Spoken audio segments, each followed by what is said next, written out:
Ini yang bernama Dita Indahsari. Dia pemimpin buruh, kemudian diangkat jadi staf menteri, 2 periode dengan menteri yang berbeda. Oke, lanjut. Kita akan lihat foto-foto dulu. Ini yang bernama Ratna Sarumpait. Dia pemimpin panggung Satu Merah.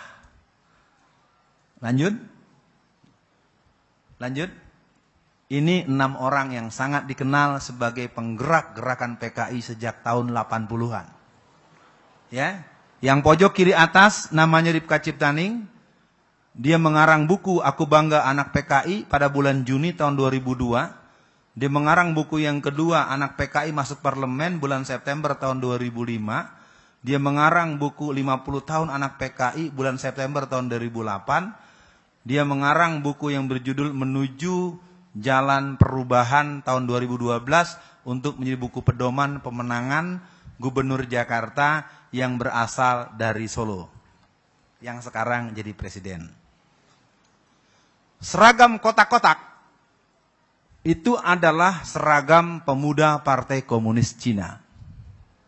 Mau bukti? Silakan diperiksa koran Media Indonesia terbitan hari Senin tanggal 17 bulan September, halaman 12, pojok kiri atas. Silahkan dibuka, di browsing nanti. Jadi seragam kotak-kotak itu adalah seragam pemuda Partai Komunis Cina.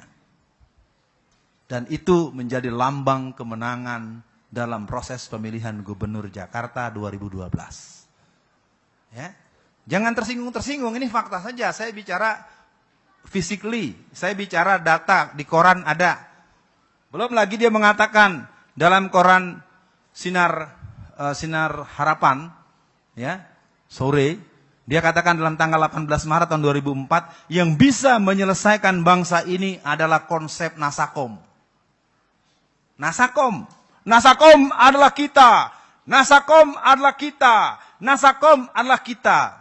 Prof masih ingat kali ya? Siapa yang kampanyenya kemarin pakai kita-kita?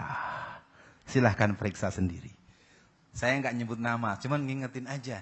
Nasakom adalah kita. Kemarin kampanye ada yang pakai kita-kita. Ya. Atau, ayo kerja. Itu tagline negara komunis. Ya, komando, ayo kerja. Kerja. Itu adalah tagline negara-negara komunis. Silahkan periksa. Jadi kalau mulai dibilang semuanya udah di depan mata, ada dekat dengan kita. Lalu kemudian disampaikan ada yang tidak terima. Persoalannya adalah mau kita tutup fakta sejarahnya atau ceramah ini diberhentikan karena dianggap memberatkan buat pemilik tempat maupun para pendengar. Saya tidak tahu.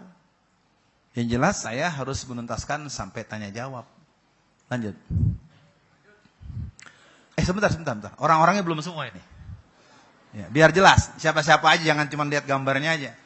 Yang tengah bernama Budiman Sujatmiko. Dialah yang menggolkan undang-undang desa. Undang-undang desa itu adalah skema undang-undang desa mengepung kota. Dia ingin memberikan bakta kepada seluruh masyarakat. Kalau bahasa Jakarta, gua loh yang berjasa. Dia adalah seorang pendiri PRD yang awalnya tahun 1994 bernama Pergerakan Rakyat Demokratik, pertanggal 31 Mei 1996 berubah menjadi Partai Rakyat Demokratik, dan tanggal 27 Juli menjadi Komando Kerusuhan Penghancuran Kantor PDI Budi Harjono. Ya, kalau yang tahu sejarah, ini manusia adalah penghancur PDI. Saya tidak mau berbicara pro kontranya, karena kemudian kan muncul PDI Perjuangan, itu nanti bicara sejarah lain lagi. Apa yang dia pimpin? Bagaimana Budiman Sujatmiko itu?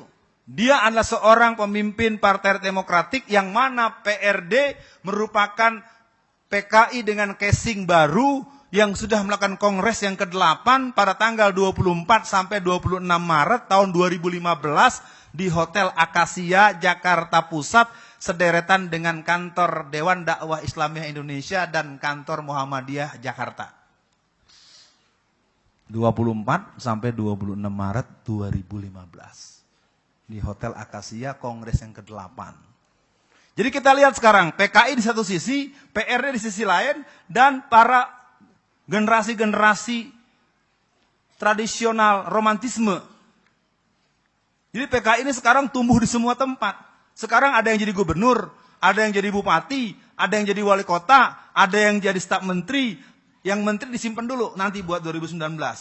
Jadi pemilu nanti dengan adanya menang di gelombang pertama pilkada serentak ini, nanti pilkada serentak lagi tahun 2017, 2019 negara ini adalah negara demokrasi yang komunisme. Memang tidak mudah untuk mendengarnya. Saya tahu omongan saya akan menimbulkan resistensi. Kalau tidak dicegah, maka langkah pertama, kembalikan dulu Undang-Undang Dasar 45. Itu merupakan sebuah pelacuran konstitusional yang sangat luar biasa. Ketika pasal 6 dirubah dengan doktrin gereja oleh Profesor Dr. J.E. Sayetapi. Dia mengatakan, haleluya, Yesus Kristus, haleluya, bahwa kami telah berhasil menggunting dan mengamandir pasal 6 Undang-Undang Dasar 45. Disitulah sebenarnya kemenangan jaringan Kristen dan jaringan asing. Mengerikan memang. Tapi karena gerakan konstitusi seperti ini menjadi sesuatu yang tidak didalami dengan baik, sekarang semua terlolong-lolong. Kita berada dengan sebuah negara yang sistem ketatanegaraannya tidak mendukung dinamika dan kesejahteraan masyarakatnya. Kita kembali ke layar tadi. Nah, yang sebelah kanannya namanya Andi Arief. Andi Arief ini adalah seorang yang pernah menjadi staf menteri, dia menjadi komisaris PT POS dan pernah menjadi ketua BNPB. Satu hari beliau telepon saya. Saudara Alfian, Anda hati-hati. Anda akan saya tangkap. Karena Anda telah mencemarkan nama baik saya. Waduh. Takut juga kan mau ditangkap Pak. Aduh ditangkap gue ini. Maaf ya Pak, ini siapa ya? Nggak kenal sama nomor ini, maklum saya rakyat biasa. Saya Andi Arief. Anda telah mencemarkan kemana-mana Anda sebut nama saya. Andi Arief anak Lampung. Kan lu sendiri yang bilang, I am is young generation PKI. Oh, Anda masih ingat aja sama saya? Kalau gitu tahu sama tahu aja lah. Katanya mau nangkep, nggak jadi ya. Jadi sekali lagi para hadirin, memang mereka ini sekarang pede. Ekonomi makmur, jadi pejabat. Ya kan pertanyaannya kenapa kader-kader muda PKI ini bisa jadi orang penting. Sementara pemuda-pemuda Islam yang punya jiwa tauhid, yang punya sambungan dengan Masyumi, yang punya sambungan dengan NU, yang pernah bekerja sama pada awal-awal pembentukan Bintang Bulan Masyumi Palu Arit PKI. Kan gitu ya. Pasti ingat itu zaman-zaman 50-60an. Jadi yang namanya Andi Arief ini ternyata dialah yang bernama Mirah Mahardika. Setelah Musso gagal tahun 48, Musso menyerahkan kepemimpinan kepada Dayan Aidit, Dayan Aidit gagal menyerahkan kepada Sudisman yang kita bacakan tadi, Sudisman menyerahkan kepada dia. Jadi kelompok komunis itu memberikan penyerahan tugas yang tuntas. Kalau kelompok Islam, saya mohon maaf, sering gazebo. Nggak jelas bo. Nggak ketahuan. Sekarang muncul seorang Alfian Tanjung menjadi orang yang bicara banyak soal PKI, kalau bahasa Jakartanya siapa kamu, siapa lu. Nah paling tidak saya coba tuntaskan ke gambar-gambar yang 6 ini saja dulu. Ya. Yang pojok kiri bawah dikenal dengan Oneng. Calon Gubernur Jawa Barat bersama Teten Mas Duki. Jadi Gerwani dan pemuda rakyat sekarang bersiap. Mereka akan paksa tarik Ridwan Kamil menjadi Gubernur Jakarta untuk bertanding dengan Basuki Cahayapurnama supaya benteng Jawa Barat jebol. Maka saya bilang pada teman-teman di Jawa Barat, teman-teman yang coba ngobrol-ngobrol soal politik, jangan tarik Ridwan Kamil ke Jakarta. Nanti bentengnya lemah di Jawa Barat.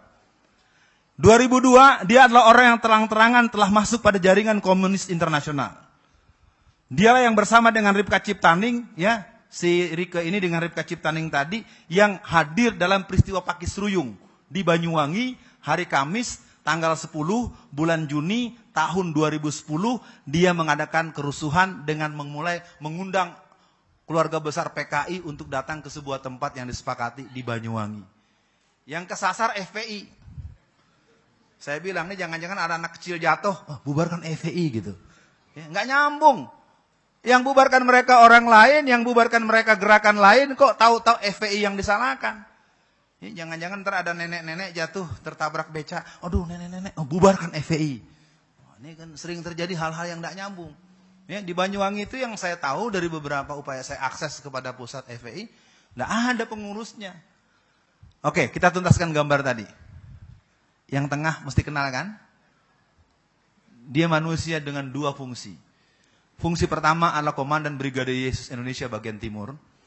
Dan kedua, dia adalah seorang tokoh anggota DPR yang partainya antara yang diculik dan menculik satu partai. Ya, yang ngerti bisa senyum, yang tidak ngerti susah senyum. Apa ini maksudnya? Udah dulu lah ya. Nah, yang pojok kanan bawah namanya Pius Lusilanang, yang tengah namanya Desmond Mahesa. Pius Lusilanang ini seorang putra dari Palembang. Agamanya Kristen Katolik. Dia memimpin pasukan khusus yang bernama Brigade 1 yang digembleng di Tasikmalaya. Selama sekian bulan dia mendidik pemuda-pemuda dari Pasundan untuk menjadi pasukan Brigas. Pasukan Brigade 1 yang punya militansi diwujudkan dengan cara menempeleng Pas Wampres, pasukan pengawal presiden pada Kongres PDI tahun 1999 di Semarang. Saya tanya pada jamaah, yang namanya pasukan pengawal presiden itu sipil apa tentara? Logis nggak seorang tentara ditempeleng sama satgas partai? Tidak logis, tapi kejadian. Yang mimpin yang tadi itu, si Pius. Dan Pius sekarang juga bergabung dalam partai yang menculik dan diculik satu partai.